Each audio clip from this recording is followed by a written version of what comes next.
इसलिए मैंने इन प्रश्नों को सीधा सीधा लिखा है। मुझे बताइए लिच्छवी क्या है? लिच्छवी क्या है? लिच्छवी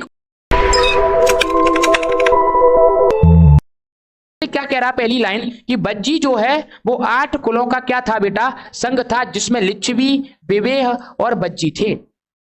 टोटल इसके अंदर कितने कुल 8 थे? बज्जी एक क्या है? जनपद है। बज्जी एक क्या है? जनपद है। क्या जनपद ऐसे ही बना होता है? जनपद भी कुलों से बना होता है। किससे बना होता है? कुलों से। तो हमने यहां पर देखा कि ये 8 कुलों का क्या था? एक समूह था, जिसमें मुख्य नाम आपको दिखाई दे रहे हैं। वो 3 बड़े नाम थे। वो कौन कौन से? पहला लिच्छवी, दूसरा विवेह और तीसरा कौन सा था? बज्जी था। आगे हम बात करेंगे बेटा, लिच्छवियों की जो राजधानी थी वो कौन थी? वैशाली। ये प्रश्न डायरेक्ट आए हुए हैं, इसलिए मैंने इन प्रश्नों को सीधा सीधा लिखा है। मुझे बताइए लिच्छवी क्या है? लिच्छवी क्या है? लिच्छवी कुल है।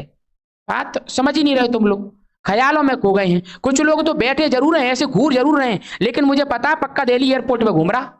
कुछ तो इतने खतरनाक वाले, सर हम आउट ऑफ इंडिया चले गए, यूएसए में घूम रहे हैं। कुछ कह रहे हैं सर अभी अभी मेरी रात को बहस हुई है, अब मैं दोबारा घर से यहाँ से जब वापस घर पर जाऊंगा या कमरे पर जाऊंगा तो मुझे उसको मनाना कैसे है? क्या कहना है? बाबूजी मुझसे गलती हो गई, सोना ऐसा कर लो, है ना? ये करने में लगे। लेकिन घूर उतनी गहराई से रहा है कि मास्टर साहब को भी एहसास नहीं होना चाहिए कि ये क्लास से एब्सेंट है। तो ध्यान से सुनने का काम करें कि भाई मैंने आपको क्या पढ़ाया। मैं पढ़ा रहा हूं जनपद। जनपद किससे मिलकर बना है? कुल से। कुल का समूह क्या कहलाता है? जनपद। ये भी बात समझ में आ रही कि नहीं आ रही? तो मुझे बताइए, हम पहला पढ़ रहे हैं कौन? बज्जी। बज्जी कितने कुलों से मिलकर बना? इसमें मुख्य कुल कौन कौन से? लिच्छवी, बज्जी और तीसरा कौन सा है? विवेह। इसमें कह रहा है कि लिच्छवी कुल जो था उसकी राजधानी कौन सी थी? वैशाली। ये याद होना चाहिए, डायरेक्ट प्रश्न आया है। पहले तो हमें लिच्छवी में और हमें जनपद में अंतर समझ में नहीं आया। तो लिच्छवी की जो राजधानी रही वो कौन रही? वैशाली। वैशाली विश्व का प्रथम गणतंत्र माना जाता है। ये भी बहुत इंपॉर्टेंट है। गणतंत्र। गणतंत्र का मतलब क्या है? कितने लोग बताएंगे? गणतंत्र शब्द रिपब्लिक, मीन्स ऑफ रिपब्लिक क्या कोई बताना चाहेगा? भाई गणतंत्र का मतलब है गण का समूह, गण के द्वारा चलाया जाने वाला तंत्र। बोले तो जनता का अधिकार होने लगा था, जनता भी अपने समाधान पर विचार देने लगी थी, यहां पर जनता की भी सुनी जाने लगी थी। ऐसे राज्य को गणतंत्र राज्य कहते हैं। आज हमारा भारत कैसा है? गणतंत्रात्मक राज्य है कि नहीं है? अरे रिपब्लिकन है कि नहीं? भैया यहाँ जनता की भी बात सुनी जाती कि नहीं? जनता सर्वोपरि है कि नहीं? ऐसे यहां पर भी जनता क्या मानी जाने लगी? सर्वोपरि माने जाने लगी। और ये पहला राज्य था। ये पहला क्या था? जनपद था। इस बात को हम याद रखेंगे। या पहला कुल था या पहली राजधानी थी। साथ ही में सबसे बड़ा एवं शक्तिशाली गणराज्य भी था। ये कैसा था? ये सबसे बड़ा और शक्तिशाली गणराज्य था। अरे देखो ध्यान से सुनने का प्रयास करें। गण राज्य और गणतंत्र। गण का मतलब होता है पब्लिक। क्या?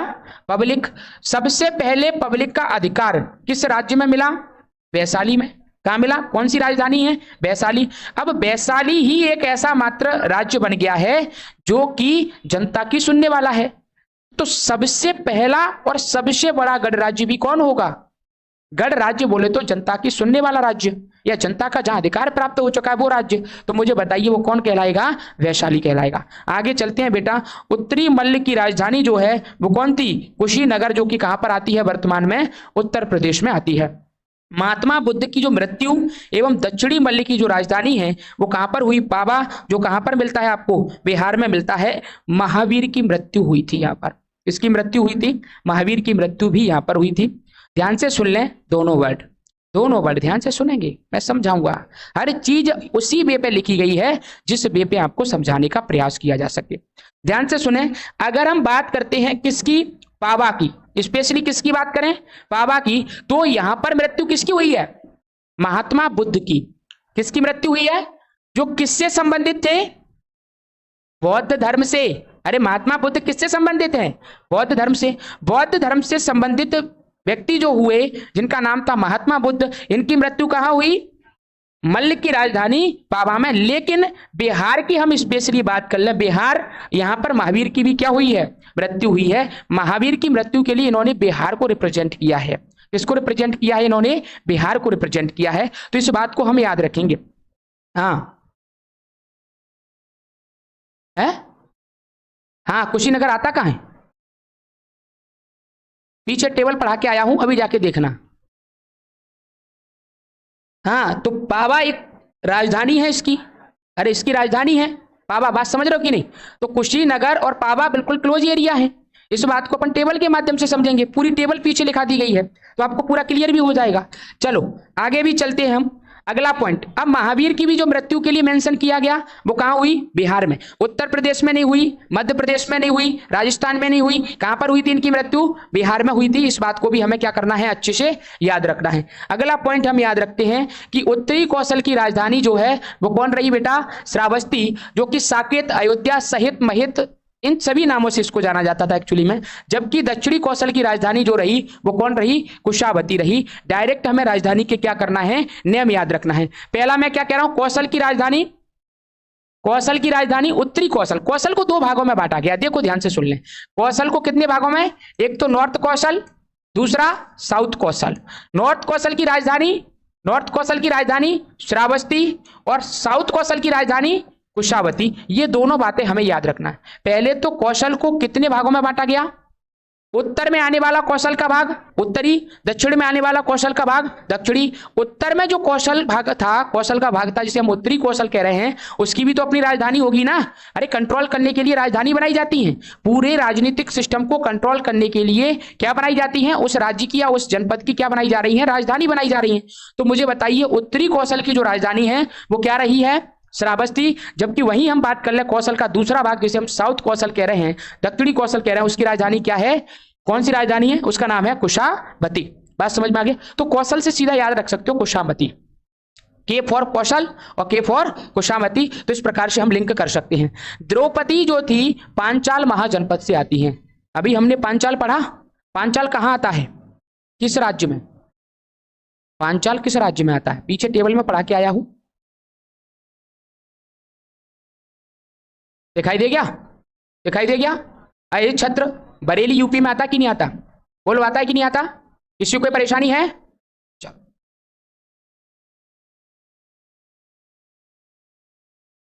जी आ गए।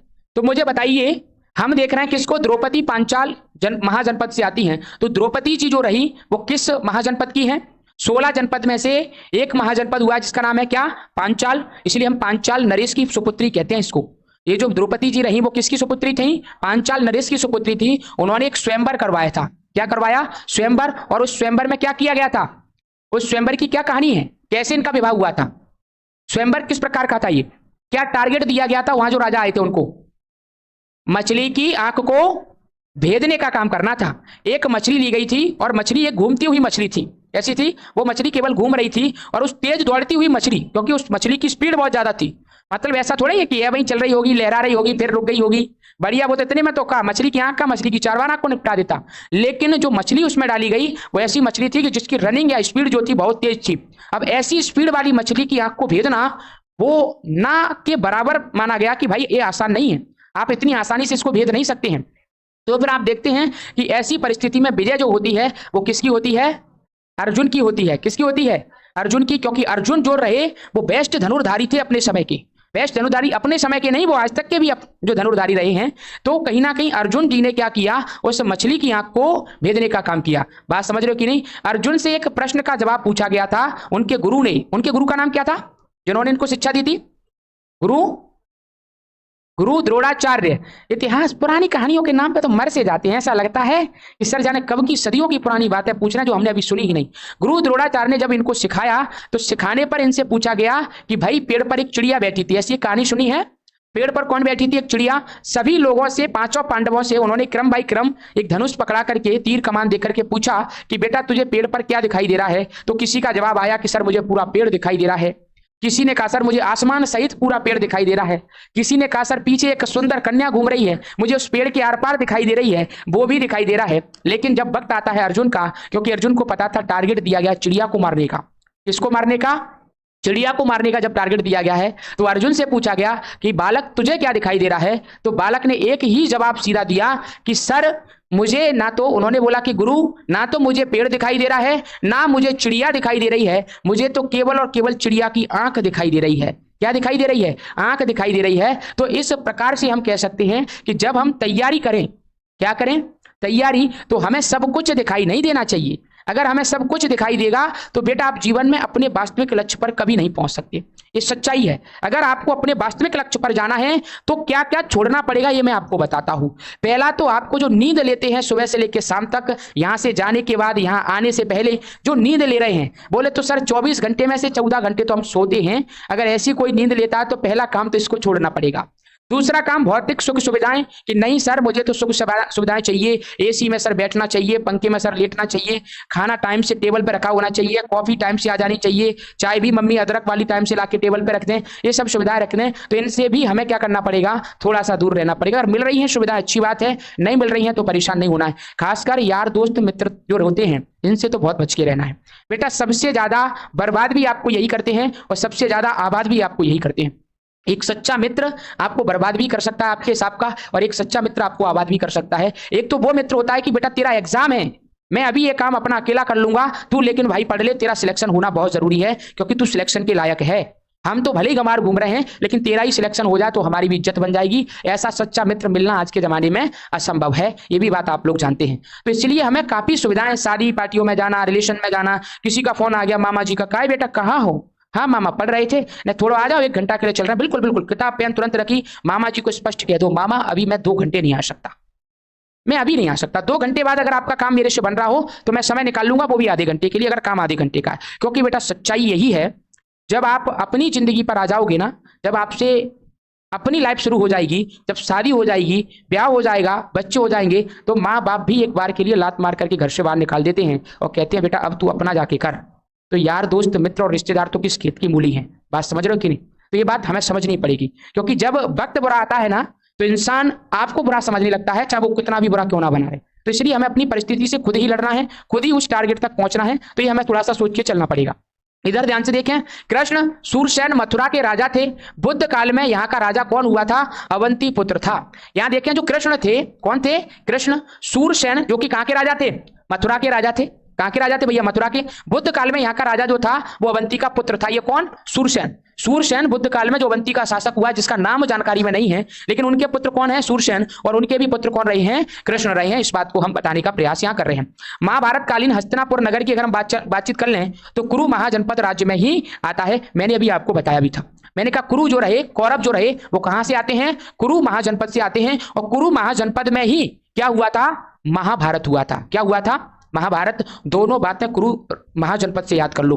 पहली तो जो भारतवर्ष आज हम भारत को कह रहे हैं, मैं बार बार भारत कह रहा हूं इस जगह को, ये जगह का नामकरण जो हुआ वो कुरु कबीले का एक लीडर हुआ था जिसका नाम था भरत। उसके नाम पर हमारे भारत का नामकरण किया गया, इसको कहा गया भारतवर्ष। क्या कहा गया, भारतवर्ष।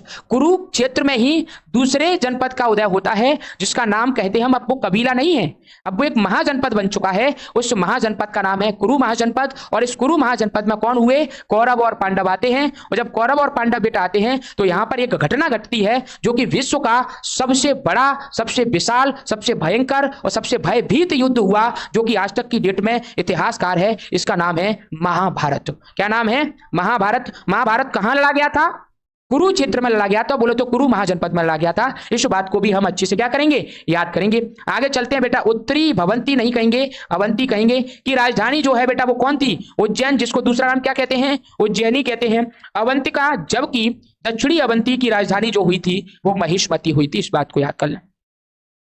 हम देख रहे हैं बेटा उत्तरी अवंती, यानी अवंती को भी 2 भागों में बांटा गया।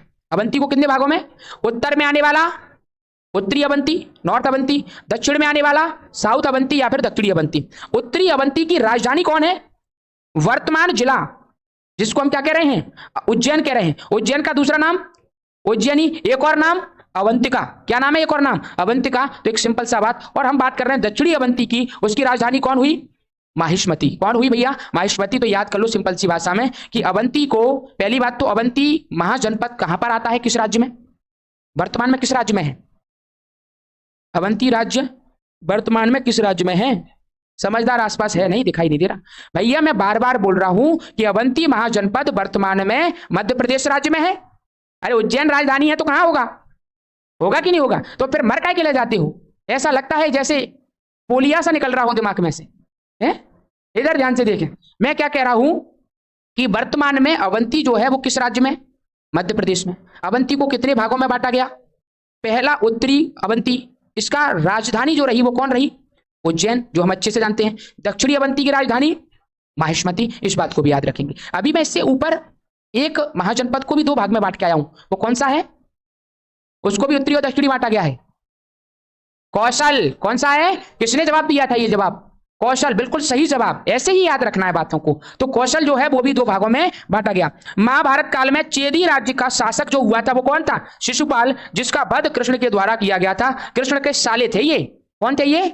शिशुपाल जो थे वो कौन थे? कृष्ण के साले जी थे। और जब कृष्ण के साले जी थे तो ब्याह नहीं होने दे रहे थे। अब शादी नहीं होने देगा भैया तो साला हो चाहे ना साला हो, निपटाना तो पड़ेगा ना। अब जब शादी नहीं हो रही तो फिर तू काय का साला? अब शादी हो गई तो तू साला है भैया। अब ये क्या हुआ? जैसे ही इन्होंने देखा कि रुक्मिणी जी को कृष्ण भगा करके ले जा रहे हैं, जबकि वास्तविकता में इतिहास के कुछ ग्रंथ ये कहते हैं कि भगवान श्री कृष्ण जी ने रुक्मिणी माता जी को भगाया थोड़ी था, रुक्मिणी माता जी ने खुद भगवान श्री कृष्ण को भगाया था। वो मैं कहानी आपको सुना चुका हूं। क्यों? क्योंकि जब पीछे से ये शिशुपाल की सेना जब पड़ रही थी तो फिर कहीं ना कहीं ये देखने को मिला कि भगवान श्री कृष्ण एक तो रथ पर सवार थे, साथ में उनसे निपटने का भी काम कर रहे। तो रुक्मिणी जी थी, उनको भाई जो पत्नी थी उनकी, तो उनको इस बात का टेंशन होने लगा कहीं हमारे पति देव जी जो हैं इनके द्वारा निपटा दिए ना जाएं। तो उन्होंने एक ही काम किया, उन्होंने कहा रथ मैं चलाती हूं, क्योंकि पहले की लड़कियां नहीं हुआ करती थी भाई, इसीलिए तो उनको देवी स्वरूप कहा गया है। उनके अंदर तमाम शक्तियां विद्यमान हैं। वो अलग बात है कि आज सबसे अधिक शक्तियां आज भी विद्यमान हैं, लेकिन सर्वाधिक शक्ति जो विद्यमान है वो इंस्टाग्राम रील स्क्रॉल करने वाली है, इंस्टाग्राम रील शूट करने वाली है, वो अलग बात है। लेकिन शक्तियों की कमी आज भी नहीं है। आज भी एक स्त्री, आज भी एक महिला अगर विचार कर ले तो एक अच्छे भले आवारा इंसान को सुधार करके उस जगह पर पहुंचा सकती है कि उसने कल्पना नहीं करी होगी, और एक अच्छे भले इंसान को अच्छी भली जिंदगी से उतार करके ऐसी जिंदगी में ला सकती है कि उसने उसकी भी कल्पना करी नहीं होगी। तो एक महिला के अंदर इतना पावर और इतनी शक्ति होती है। तो उन्होंने कहा कि रथ को चलाने का काम मैं करती हूं, तुम एक काम करो, इनको निपटाने का काम तुम करो। तो फिर भगवान श्री कृष्ण आकर के इनसे युद्ध करने लगे रथ पर बैठ करके। रथ को चलाने का काम कौन कर रहा था? रुक्मिणी जी कर रही थी। तो फिर ऐसे युद्ध में किसको मारा गया? राजा शिशुपाल को मारा गया। बोले तो इनका वध कर दिया गया। बात समझ में आ गई कि नहीं आ गई? आगे चलेंगे अगले पॉइंट। शीघ्र ही मैं इन बिंदुओं का क्या करता हूं समापन, और इसी के साथ ये चैप्टर भी क्या होता है? समाप्त होता है। मत्स्य महाजनपद संस्थापक जो रहा वो राजा कौन था? मत्स्य महाजनपद का निर्माण या संस्थापन जो किया था वो किसने किया था? राजा विराट ने किया। कंबोज महाजनपद उत्तरापथ पर है, नॉट मर स्थित था। अपने श्रेष्ठ घोड़ों के लिए विख्यात था। ये कौन? कंबोज। कंबोज किसके लिए विख्यात था? अपने घोड़ों के लिए विख्यात था। किसके लिए? ये प्रश्न आ चुका है कि बताइए घोड़ों के लिए विख्यात महाजनपद कौन सा? तो जवाब कौन सा जाएगा हमारा? कंबोज जाएगा। क्या जाएगा? कंबोज। मगध में 6वीं सदी ईसा पूर्व में क्रमशः 3 वंशों के राजाओं, जैसे पहला कौन? हर्यक, दूसरा कौन जो कि कहां से आते हैं? पितृहंसा वंश, नागवंश और नंद वंश ने क्या किया था? शासन किया था। इस बात को भी हम क्या करेंगे? याद करेंगे। 3 वंश के राजा हुए थे। 3 वंश में पहला वंश कौन सा? हर्यक वंश। दूसरा कौन सा? जिसे हम क्या कहते हैं? पितृहंसा वंश भी कहते हैं। ध्यान से देखें, इसको मैं ऐसे अंडरलाइन करवाऊंगा। ये है पहला, ये है दूसरा और ये है तीसरा। पहले वंश का नाम क्या है? हर्यक या फिर पितृहंसा वंश। इसमें जितने भी शासक आएंगे ना सब अपने पिताजी को निपटाएंगे। किसको निपटाएंगे? आगे पढ़ने भी वाले हैं। किसको पढ़ने वाले हैं? हर्यक वंश या फिर पितृहंसा वंश को। मैं बताऊंगा जिसमें जितने भी शासक आना प्रारंभ करेंगे वो सभी के सभी अपने पापा को निपटाएंगे, और निपटा करके क्या करेंगे? खुद राजा बनेंगे। फिर से उसका सुपुत्र पैदा होगा, वो अपने पापा को निपटाएगा, फिर से वो राजा बनेगा। फिर से उसका सुपुत्र पैदा होगा, वो अपने पापा को निपटाएगा, फिर से वो क्या बनेगा? राजा बनेगा। तो आप देख रहे हैं ना, जैसा घर में होता है बच्चा वैसा ही करता है। ये भी बात याद रखें।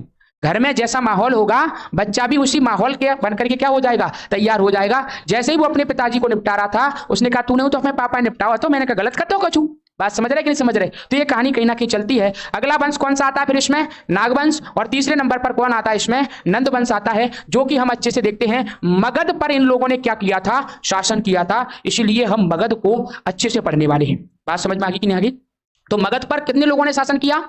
3 वंश। पहला हर्यक वंश, दूसरा नंद वंश और तीसरा नागवंश और तीसरा नंद वंश। इस प्रकार से हम मगध का क्या करेंगे? जिक्र करेंगे। तो आज हम क्लास का समापन करते हैं, यही मुलाकात करते हैं अगली क्लास के साथ, क्योंकि समय भी ओवर हो चुका है। तब तक के लिए सभी छात्रों को धन्यवाद। काफी लोग जुड़े भी रहे। आज कमेंट नहीं ले पाए उसके लिए माफी चाहेंगे।